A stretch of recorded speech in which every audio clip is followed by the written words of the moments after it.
Well, hello, and welcome to another edition of Shrink-Wrapped Book Reviews on my channel, JC Lee, MD. I am your host, Jonathan Jaha Lee, a child and adolescent psychiatrist, Torontonian, proud Chinese Canadian, currently living and working in Los Angeles, but hailing today to you from my hometown, from the faraway land of Toronto, Ontario.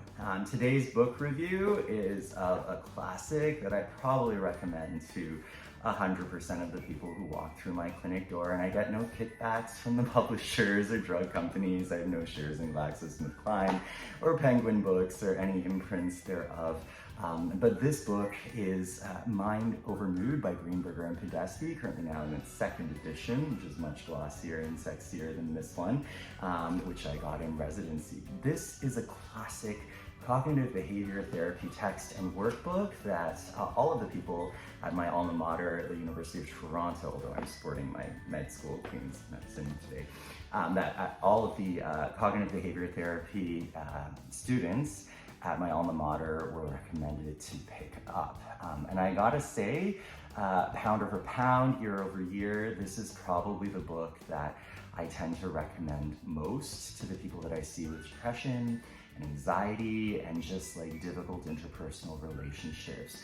Of course, I can't give a full rundown of what cognitive behavior therapy or CBT is in totality here, but just in brief, cognitive behavior therapy was developed by Aaron Beck, who was an acolyte of Freud and an analyst, but he saw that time over time as he listened to people and their traumatic childhoods and determining what age they stopped suckling at their mother's teat, that people didn't seem to really lift in terms of their depression or their anxiety. And so he came to this realization or epiphany that really a lot of what we feel is encapsulated or influenced by a lot of what we think. That is to say, if we think to ourselves, I'm a crummy person, life is never gonna get better, and nobody really likes me, I'm probably gonna feel kind of crummy. Similarly, a lot of what we feel is influenced by what we do. So for instance, if I think to myself, nobody really likes me, I'll probably not leave my room and just watch, Business Proposal or another amazing Korean drama, 20 episodes in a row and with a tub of Ben & Jerry's in my room, hypothetically speaking, and never leave my room for days and days on end. And as a result of that action or inaction, I'm probably gonna feel more crummy. And so cognitive behavior therapy is really about thinking how we can modulate or face some difficult, painful feelings, often of suicide or depression or nihilism, while addressing some of those thoughts that are depressogenic and some of those behaviors that are depressogenic. Now, CBT is really touted as like the panacea or like the first line for almost everything under the sun that you can treat in a psychiatric clinic, including depression, anxiety, OCD, their trauma-focused CBT, tons of applications.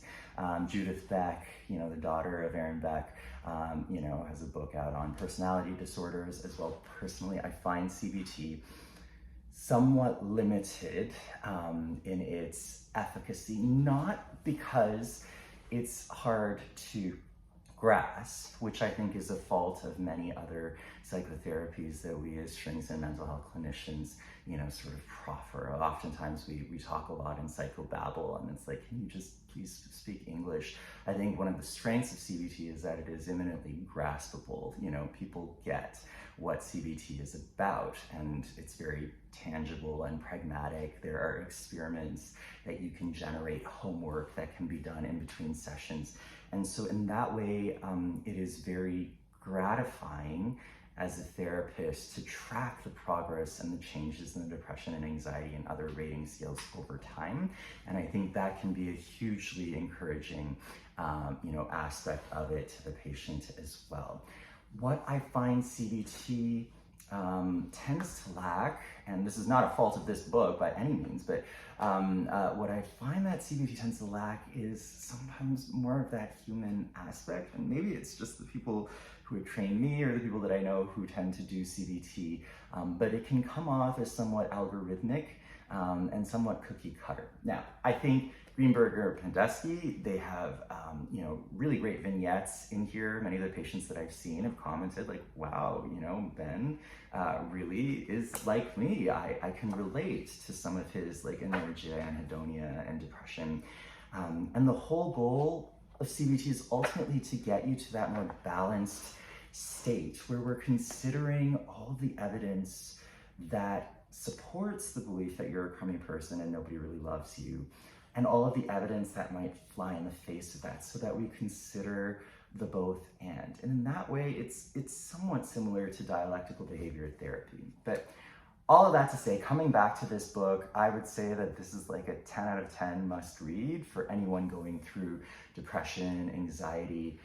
Again, this isn't medical advice, but books are out there, and you can pick up a book if you've ever struggled with metabolizing or coping with painful feelings and emotions. I think this is a great starting place to get your feet wet. The pages are readable. There's tons of homework, worksheets, downloadable PDFs if you purchase the manual itself. And I would say that the highly motivated patients that I've seen, some of whom, pick it up after the first consult, when I see them and like digest it, they're like halfway through by the second session, really, really do well. But like all psychotherapy books, you kind of get what you put in. And so if you sort of buy this and put it on your coffee table as a totem, or like sort of, thing to ward off evil spirits, but never really look into it and read it and do the practices, it's probably going to be unlikely to help you.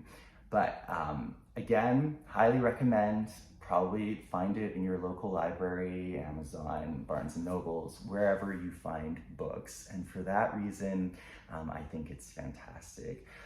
If you are a Mandarin speaker as well, 其实我晓得这本书也是有一个中文的本，所以你也可以去中国或者在网站下载，然后去找找看这一本书。因为通常我所知道的书不会有这种中文的翻译，但是这一本已经就是it's been around for some time， 所以有许多中国的治疗师已经把它翻译过来，所以你可以找到这个。